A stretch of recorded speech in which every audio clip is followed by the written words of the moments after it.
When seen from the ground, holiday lights give us cheer and help us celebrate a season. But from space, over time, they can tell us something about both culture and energy usage. 3 years ago, a new satellite called SWOMI NPP began to give us brilliant new views of the Earth, by day and by night. But as stunning as it is to see Earth all aglow, this is still just one composite image, averaging observations over a period of months. Getting the big picture from space is always helpful, but we can learn even more seeing that picture change over time. A NASA-led team of researchers has been poring over the data from SWOMI NPP and compensating for factors like the reflection of the moon and the effect of terrain, clouds, and aerosols to produce a scientifically valuable product measuring Earth's lights on a daily basis. The first thing they noticed in the data was the effect of holidays.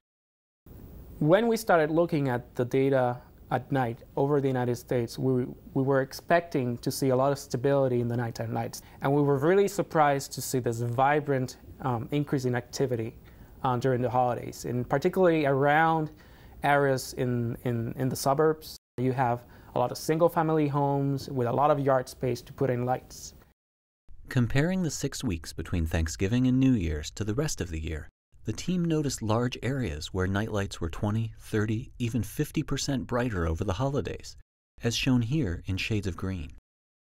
And so what we're seeing is this shift in location in activity, where people are staying in their homes and they're celebrating, or they're traveling to the rural areas and they're celebrating, and they're turning on the lights. And whereas in the urban centers, people are turning off the lights because they're going off for the holidays. Researchers actually first saw changes in holiday lighting patterns during Ramadan in the Middle East. Well, in contrast to the Western holidays of Christmas and New Year's, during Ramadan, you don't see a shift in activity in location.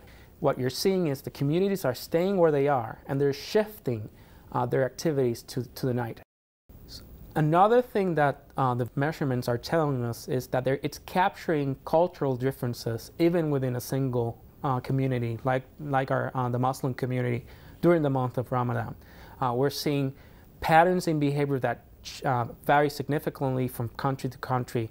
Smaller increase in nighttime lights in Turkey, large increase in nighttime lights in Saudi Arabia, no increase in nighttime lights in Israel because it's not a predominantly Muslim country. So it's a lot of diversity seen within the data.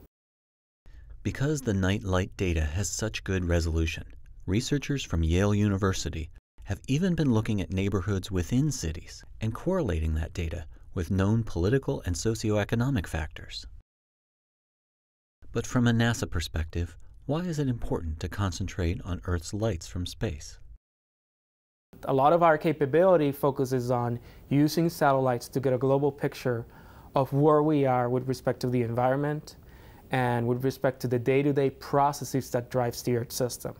A big component of that is human activity, and it's how they are driving the different processes that impact the Earth, like carbon emissions and the heating patterns across cities. And so by looking at the lights, we can see changes in human behavior throughout the seasons, throughout the days, and we can use that information to then understand what are the norms that are driving the decisions behind energy. If you look at climate change research right now, we know that more than 70% of emissions are happening in cities. And so NASA is putting a lot of emphasis on understanding cities and understanding the dynamics of how cities are interacting with the climate and our system as a whole.